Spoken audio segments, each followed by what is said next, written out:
Vou ler-vos um conto de Sofia de Melbreiner Anderson, O Homem. Era uma tarde de fim de novembro, já sem nenhum outono. A cidade erguia as suas paredes de pedras escuras.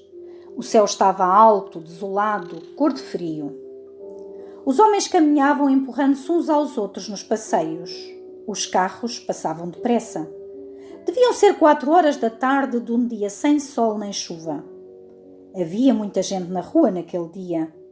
Eu caminhava no passeio depressa. A certa altura encontrei-me atrás de um homem muito pobremente vestido que levava ao colo uma criança loira.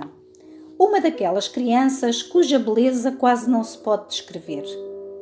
É a beleza de uma madrugada de verão, a beleza de uma rosa, a beleza do orvalho, unidas à incrível beleza de uma inocência humana. Instintivamente, o meu olhar ficou um momento preso na cara da criança. Mas o homem caminhava muito devagar, e eu, levada pelo movimento da cidade, passei à sua frente. Mas ao passar, voltei a cabeça para trás para ver mais uma vez a criança. Foi então que vi o homem. Imediatamente parei. Era um homem extraordinariamente belo, que devia ter 30 anos e em cujo rosto estavam inscritos a miséria, o abandono, a solidão. O seu fato, que tendo perdido a cor, tinha ficado verde, deixava adivinhar um corpo comido pela fome. O cabelo era castanho claro, apertado ao meio, ligeiramente comprido. A barba por cortar há muitos dias crescia em ponta. Estreitamente esculpida pela pobreza, a cara mostrava o belo desenho dos ossos. Mas mais belos do que tudo eram os olhos claros, luminosos de solidão e de doçura. No próprio instante em que eu o vi, o homem levantou a cabeça para o céu. Como contar o seu gesto? Era um céu alto, sem resposta, cor de frio. O homem levantou a cabeça no gesto de alguém que, tendo ultrapassado um limite, já nada tem para dar e se volta para fora procurando uma resposta. A sua cara escorria sofrimento. A sua expressão era simultaneamente resignação, espanto e pergunta. Caminhava lentamente, muito lentamente, do lado de dentro do passeio rente ao muro. Caminhava muito direito, como se todo o seu corpo estivesse erguido na pergunta. Com a cabeça levantada, olhava ao céu, mas o céu eram planícies e planícies de silêncio. Tudo isto se passou num momento e, por isso, eu que me lembro nitidamente do fato do homem, da sua cara, do seu olhar, dos seus gestos, não consigo rever claramente o que se passou dentro de mim.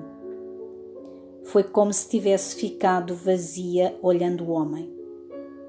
A multidão não parava de passar. Era o centro do centro da cidade. O homem estava sozinho. Rios de gente passavam sem o ver. Só eu tinha parado, mas inutilmente. O homem não me olhava. Quis fazer alguma coisa, mas não sabia o quê. Era como se a sua solidão estivesse para além de todos os meus gestos, como se ela o envolvesse e o separasse de mim e fosse tarde demais para qualquer palavra e já nada tivesse remédio. Era como se eu tivesse as mãos atadas. Assim, às vezes, nos sonhos, queremos agir e não podemos. O homem caminhava muito devagar. Eu estava parada no meio do passeio contra o sentido da multidão. Sentia a cidade empurrar-me e separar-me do homem. Ninguém o via caminhando lentamente, tão lentamente, com a cabeça erguida e com uma criança nos braços, rente ao muro da pedra fria. Agora eu penso no que poderia ter feito. Era preciso ter decidido depressa, mas eu tinha a alma e as mãos pesadas de indecisão. Não via bem. Só sabia hesitar e duvidar. Por isso estava ali parada, impotente, no meio do passeio. A cidade empurrava-me e um relógio bateu horas. Lembrei-me de que tinha alguém à minha espera e que estava atrasada. As pessoas que não viam o homem começavam a ver-me a mim. Era impossível continuar assim parada. Então, como um nadador que é apanhado numa corrente e desiste de lutar e se deixa ir com a água, assim eu deixei de me opor ao movimento da multidão e me deixei levar pela onda de gente para longe do homem. Mas enquanto seguia no passeio rodeada de ombros e cabeças, a imagem do homem continuava suspensa nos meus olhos. E nasceu em mim a sensação confusa de que nele havia alguma coisa ou alguém que eu reconhecia. Rapidamente evoquei todos os lugares onde tinha vivido. Desenrolei para trás o filme do tempo. As imagens passavam oscilantes, um pouco trêmulas e rápidas, mas não encontrei nada. E tentei reunir e rever todas as memórias de quadros, de livros, de fotografias. Mas a imagem do homem continuava sozinha.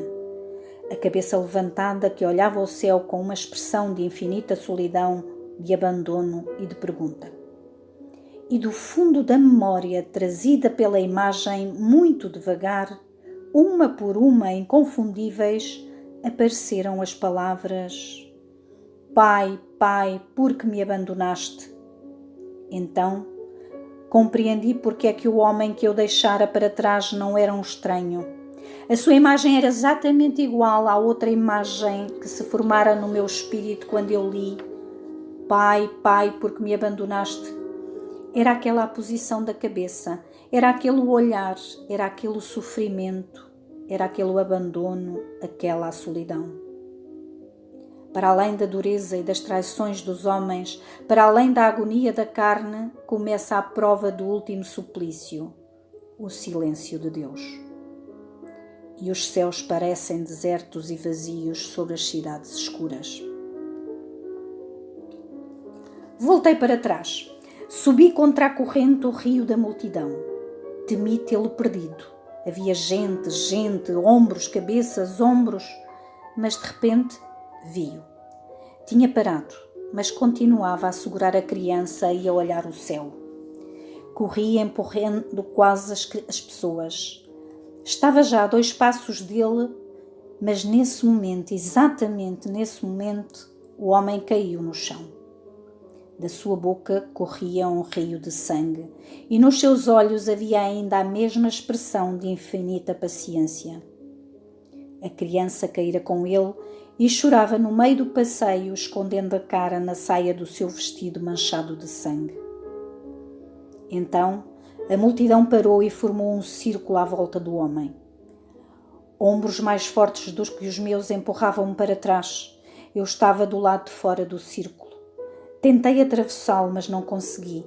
As pessoas apertadas umas contra as outras eram como um único corpo fechado. À minha frente estavam homens mais altos do que eu, que me impediam de ver. Quis espreitar, pedir licença, tentei empurrar, mas ninguém me deixou passar. Ouvi lamentações, ordens, apitos. Depois veio uma ambulância. Quando o círculo se abriu, o homem e a criança tinham desaparecido. A multidão dispersou-se e eu fiquei no meio do passeio, caminhando para a frente, levada pelo movimento da cidade. Muitos anos passaram. O homem certamente morreu, mas continua ao nosso lado, pelas ruas. Sofia de Mello Breyner Anderson.